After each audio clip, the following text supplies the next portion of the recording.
तपाईं नमस्ते। हामी आजको समय सन्दर्भमा पनि कोरोनालाई नै जोड्ने तर्कमा छौँ। सधैँ हामी विभिन्न व्यक्तित्वहरूको उहाँहरूकै आवाजमा कुराकानी प्रस्तुत गर्ने गरेका थियौँ। आज मैले अलिकति फरक तरिकाले कार्यक्रम प्रस्तुत गर्ने जमर्को गरेको छु। आज म यहाँलाई एउटा सङ्क्रमितको अनुभव पढेर सुनाउँदैछु। यो खुराकलाई मैले लिएको छु देश सञ्चार अनलाइनबाट साभार गरेको र यसको शीर्षक रहेको छ मलाई 4 कुराले बचायो, तपाईलाई पनि बचाउन सक्छ भन्ने शीर्षक छ। म पढेर सुनाउँछु। उनलाई लाग्थ्यो आज पनि सूर्योदय भयो, भोलि पनि हुनेछ, तर भोलिको सूर्योदयमा उनी बिनाको हुनेछ।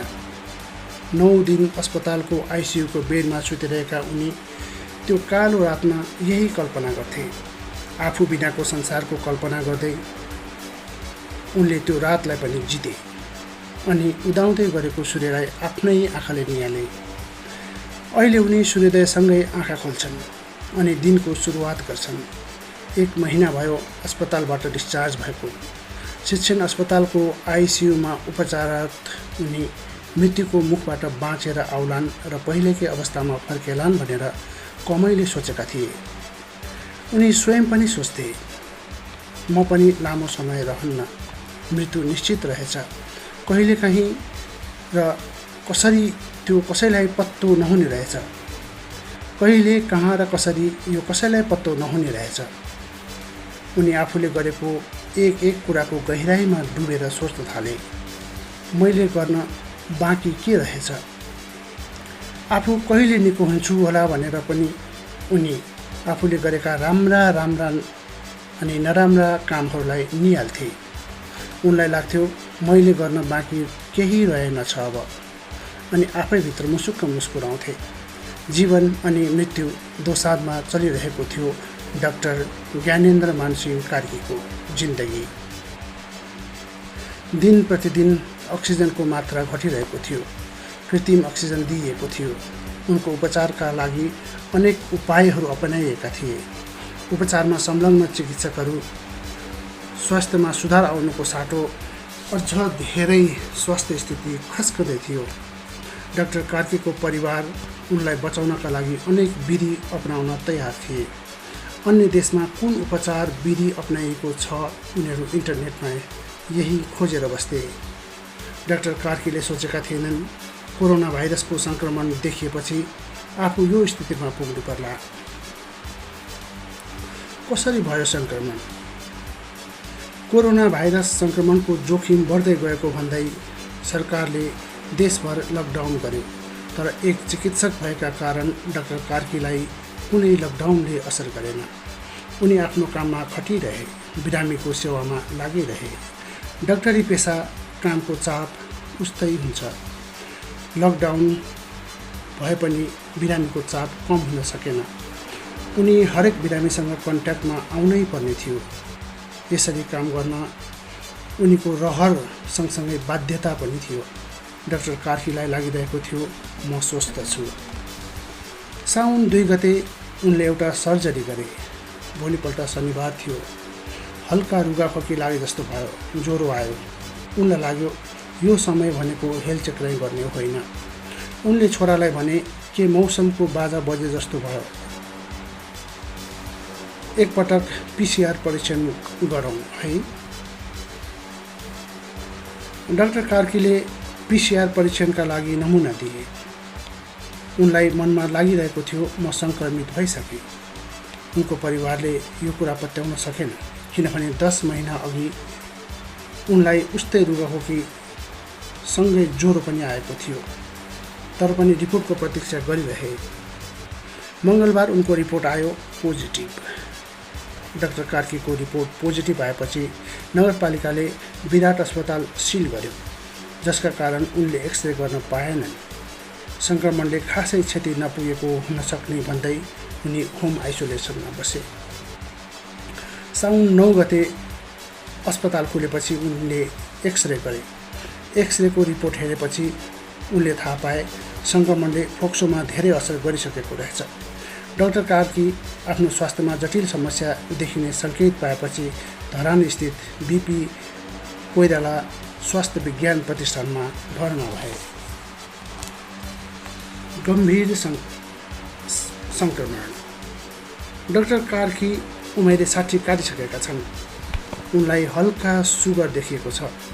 यस्तै विश्व स्वास्थ्य सङ्गठनले बारम्बार भन्दै आइरहेको छ, दीर्घ रोगीहरूमा सङ्क्रमणको जोखिम धेरै हुन्छ।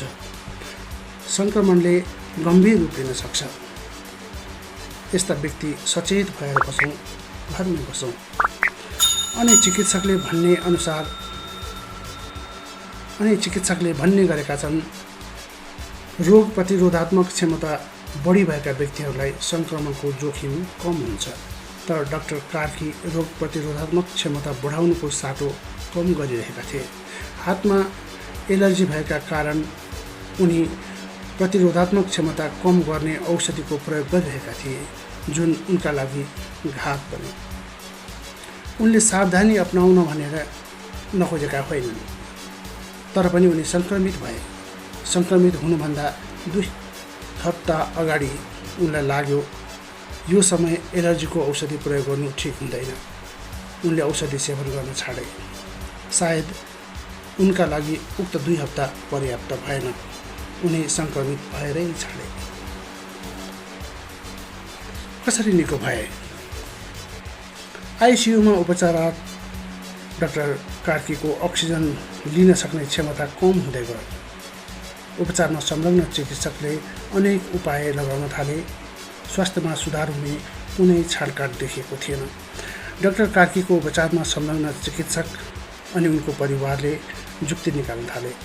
अन्य देशमा सङ्क्रमितको उपचार कसरी भइरहेको खोज्न थाले। त्यही बेला उनीहरूले एउटा औषधिको नाम फेला पारे, रेमडेसिभिर।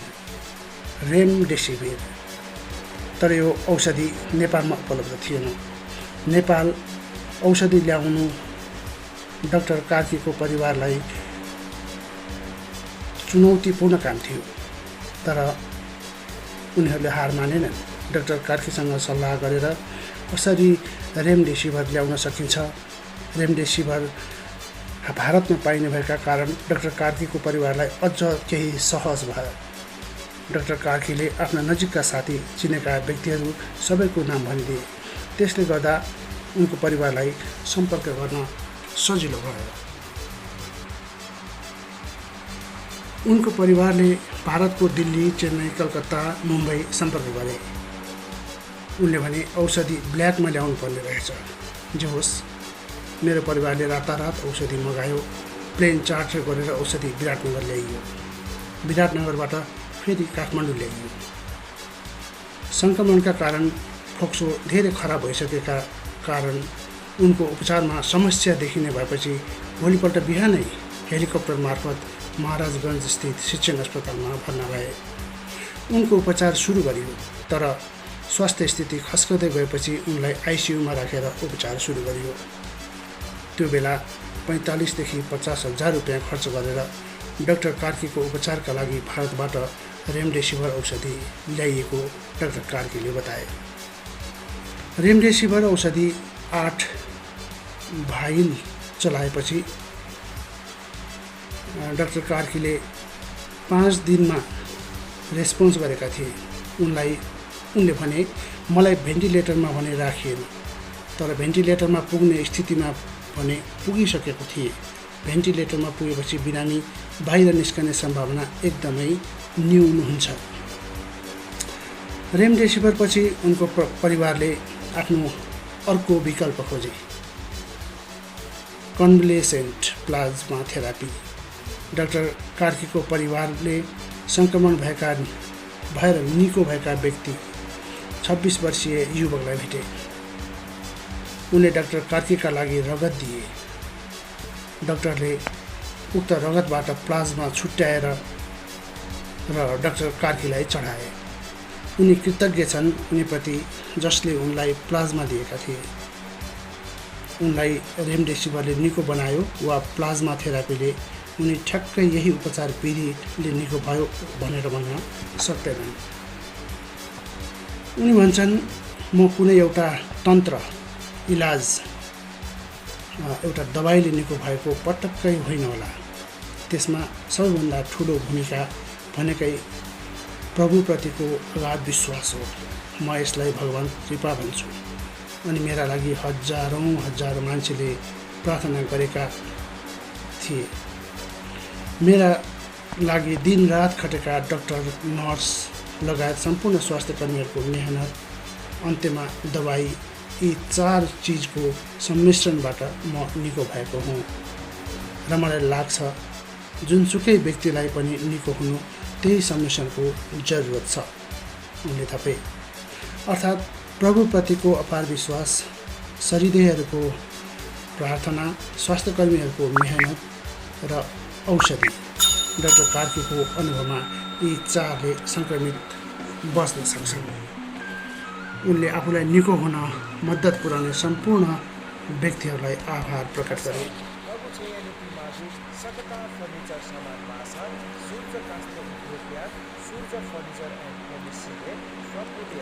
भारतबाट कति औषधि आयो?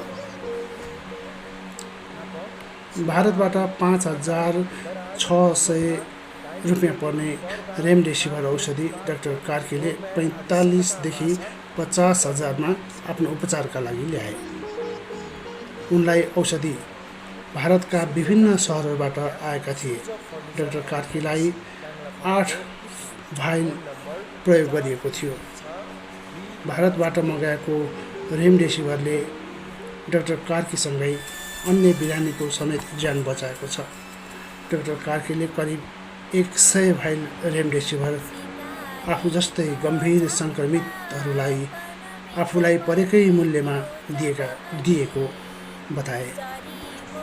उनले भने थुप्रै व्यक्तिको ज्यान बचायो। हामीले उनीहरूलाई आफूलाई परेको मूल्यमा औषधि उपलब्ध गराएका थियौँ। अहिले नेपाललाई विभिन्न कम्पनीहरूले सहयोग गरेका छन्। आशा गरौँ उक्त औषधि अब नेपालीले किन्नु परे 10-15 हजारमा खरिद गरेर उपचार गर्न सकुन्।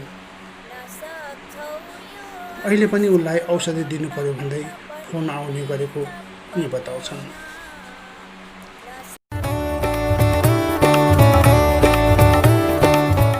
समय सन्दर्भ। समसामयिक विषयहरूको साथमा समय सन्दर्भ।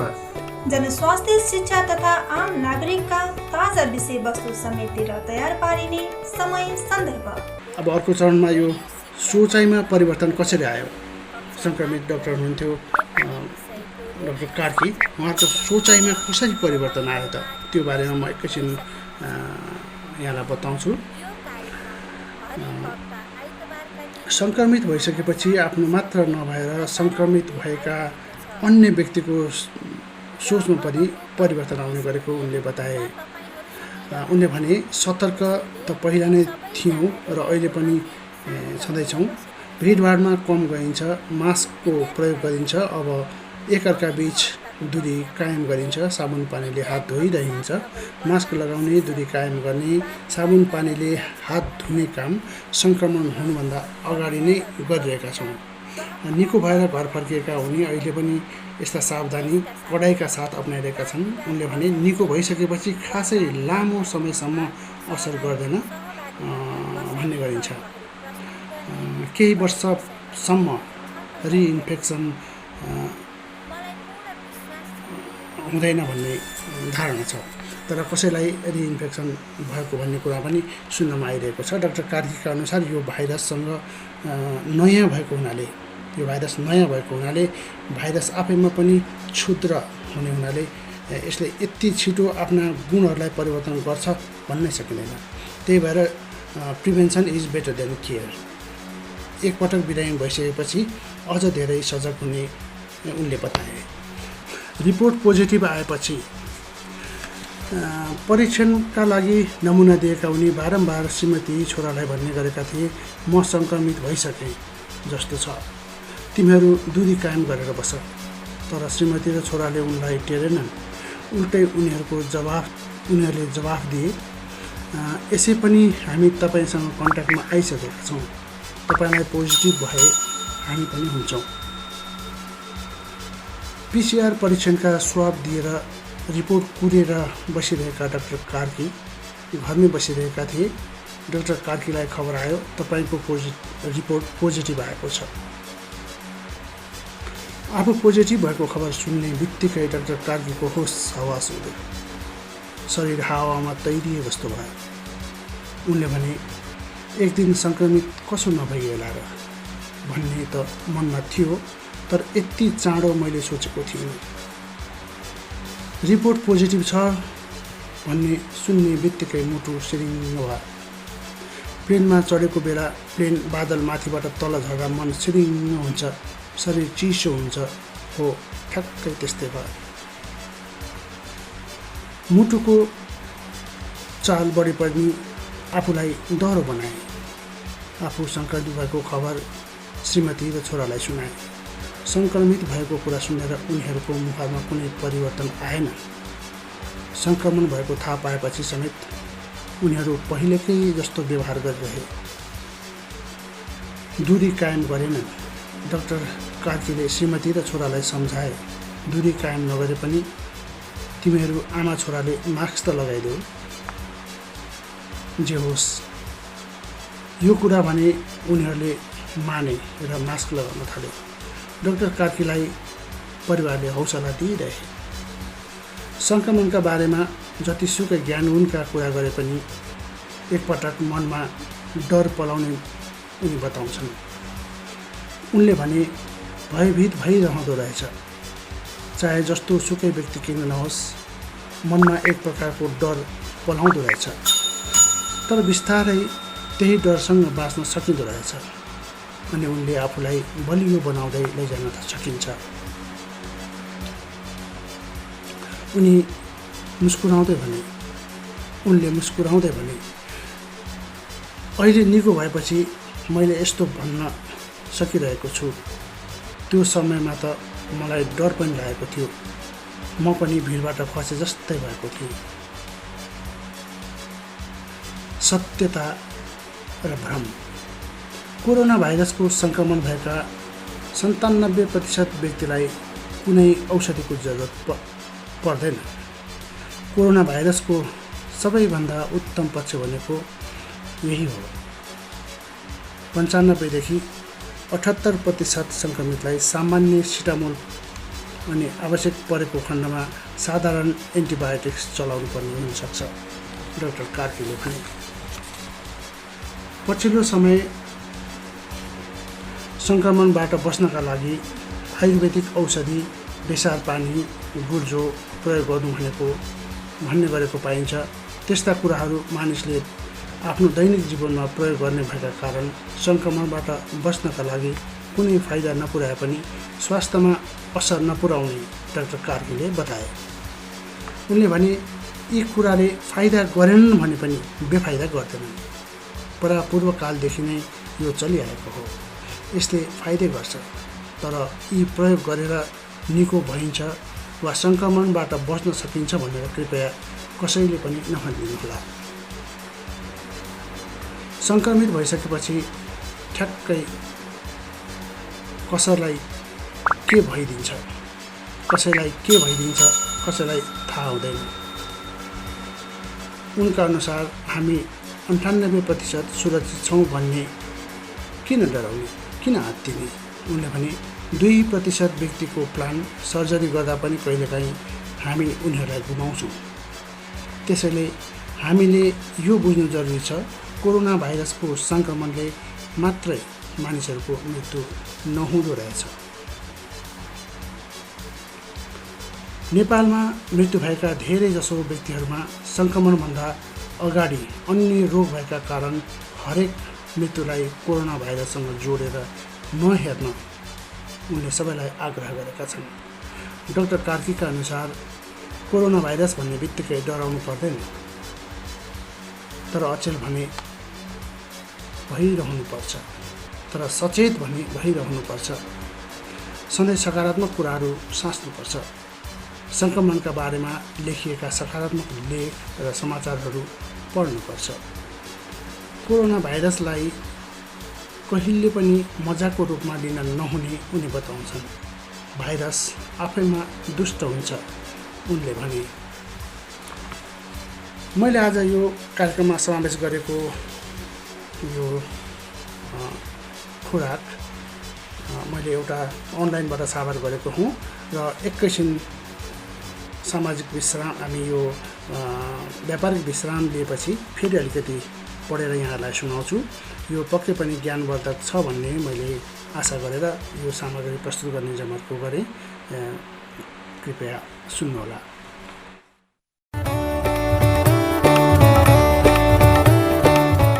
समय सन्दर्भ।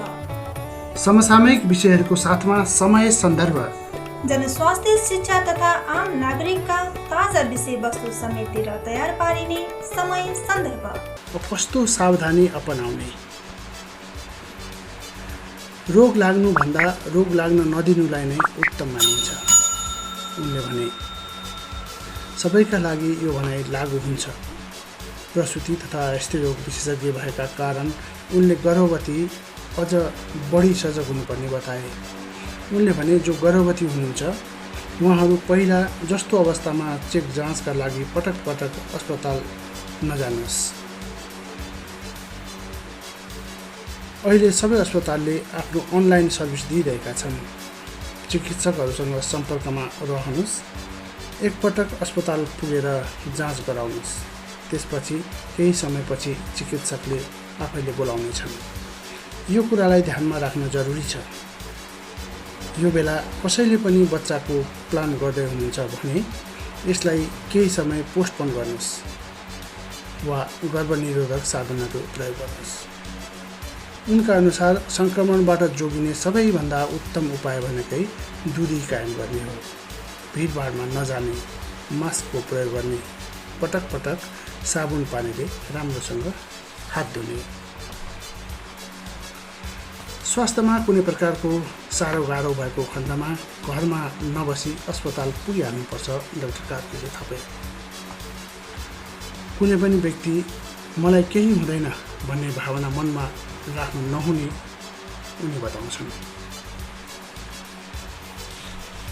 सरकारले के गर्न आवश्यक छ? सरकारले सङ्क्रमण बढेको भन्दै 2 पटक लकडाउन गरिसकेको छ, तर सङ्क्रमणको दर घटाउनको लागि लकडाउनभन्दा पनि कन्ट्याक्ट ट्रेसिङ गरी परीक्षणको दायरा बढाउन आवश्यक भएको डाक्टर कार्की बताउँछन्। लकडाउन यसको विकल्प होइन। कति मानिसहरूले खाना पकाएका छैनन्, खानै पाएका छैनन्। कतिको घरमा आगो बलेको छैन। उनीहरूका लागि पनि सरकारले सोच्नुपर्छ। परीक्षणको दायरालाई जति सक्यो त्यति धेरै बढाउँदै लानुपर्छ। परीक्षणको दायरा बढ्दा सङ्क्रमण स्वतः घट्दै जान्छ। राज्य संवेदनशील हुनुपर्ने अवस्था हो यो, डाक्टर कार्कीले बताए। अबको जीवन। सङ्क्रमण हुनुभन्दा अगाडि उनी एक कुशल चिकित्सक थिए। सङ्क्रमणपछि पनि उनी कुशल चिकित्सक नै हुनेछन्। मैले पाएको नयाँ जीवन बिरामीहरूकै सेवामा समर्पित गर्नेछु नै भन्छन्। अझ बढी सक्रिय भएर काम गर्नेछु। सबैभन्दा महत्त्वपूर्ण कुरा कोरोना भाइरसको सङ्क्रमणका बारेमा जनचेतना जगाउनेछु। श्रोताहरू, यो थियो सान्दर्भिक लेख भनौँ। मैले यसलाई देश सञ्चार अनलाइनबाट उद्धृत गरेको हुँ। पक्कै पनि यहाँहरूले सुन्नुभयो र यो समय सान्दर्भिक भएकोले मैले प्रस्तुत गरेको हाम्रो आजको समय सन्दर्भमा। यो कार्यक्रम कस्तो लाग्यो यहाँलाई कृपया हामीलाई लेखेर पठाउनुहोला भन्दै अब आजको समय सन्दर्भबाट म बिदा लिन चाहन्छु। म आज यहाँहरूसँग छुट्टिन्छु। आजको कार्यक्रमबाट हामी दुई विभूषा साक्य र शङ्कर थापालाई आज्ञा दिनुहोस्। नमस्ते, शुभ।